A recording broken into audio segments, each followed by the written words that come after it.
नमस्कार दोस्तों, आप सभी का हमारे भक्ति एंड फन वीडियो चैनल में स्वागत है। आज मैं आप लोग को साल 2024 का माघ मास का महात्म्य का 7वां और 8वां अध्याय सुनाने जा रही हूँ।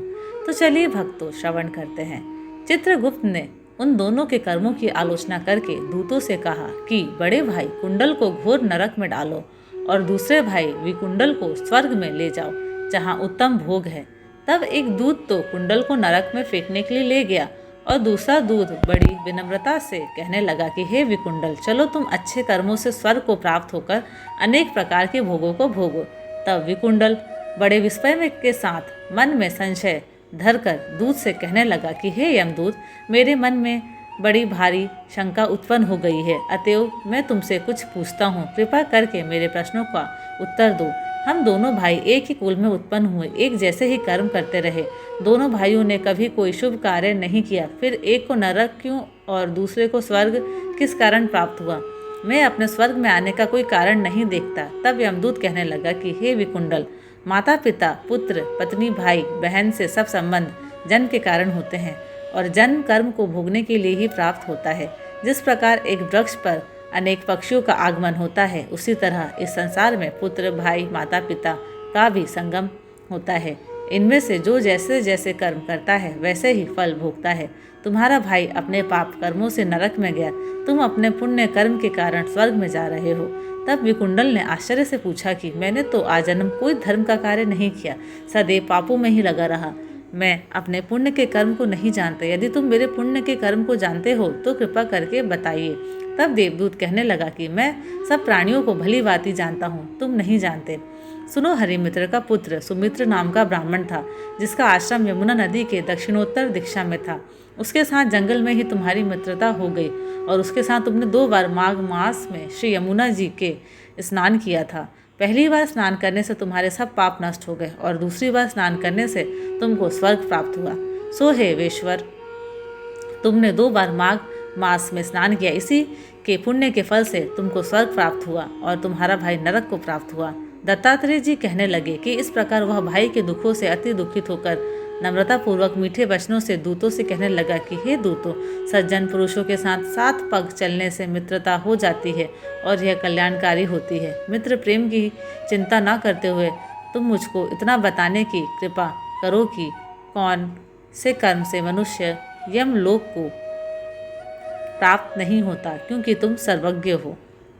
7वां अध्याय समाप्त हुआ। अब चलिए भक्तों, 8वां अध्याय श्रवण करते हैं। यमदूत कहने लगा कि तुमने बड़ी सुंदर वार्ता पूछी है। यद्यपि मैं पराधीन हूँ, फिर भी तुम्हारे स्नेहवश अपनी बुद्धि के अनुसार बतलाता हूँ।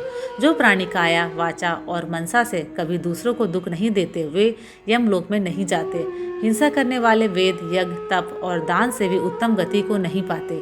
अहिंसा सबसे बड़ा धर्म, तप और दान ऋषियों ने बताया है।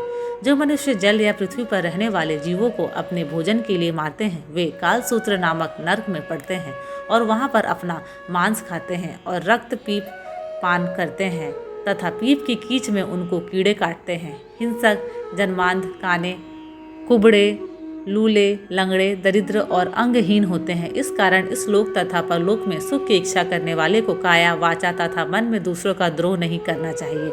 जो हिंसा नहीं करते उनको किसी प्रकार का भय नहीं होता। जिस तरह सीधी और टेढ़ी दोनों प्रकार की बहने वाली नदियाँ समुद्र में मिल जाती है, वैसे ही सब धर्म अहिंसा में प्रवेश कर जाते हैं। ब्रह्मचारी, गृहस्थ, वानप्रस्थी तथा यति सभी अपने अपने धर्म का पालन करते और जितेंद्र रहने से ब्रह्मलोक को प्राप्त करते हैं। जो जलाशय आदि बनाते हैं और सदैव 5 यज्ञ करते हैं, वे यमपुरी में नहीं जाते। जो इंद्रियों के वशीभूत नहीं हैं, वेदवादी और नित्य ही अग्नि अर्थात हवन आदि का पूजन करते हैं, वे स्वर्ग को जाते हैं। युद्ध भूमि में जो शूरवीर मर जाते हैं, वे सूर्य लोक को प्राप्त होते हैं। जो अनाथ, स्त्री, शरण में आए हुए तथा ब्राह्मण की रक्षा के लिए प्राण देते हैं, वे कभी स्वर्ग से नहीं लौटते। जो मनुष्य लूले, लंगड़े, वृद्ध, अनाथ तथा गरीबों का पालन करते हैं, वह भी स्वर्ग में जाते हैं।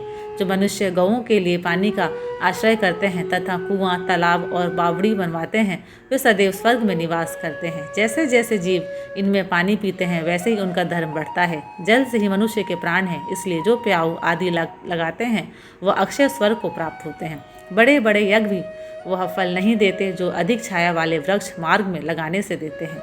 जो मनुष्य वृक्ष रोपण करता है वह सदैव दानी और यज्ञ करने वाला होता है। जो अच्छे फल और अच्छी छाया वाले मार्ग के वृक्षों को काटता है वह नरगामी होता है।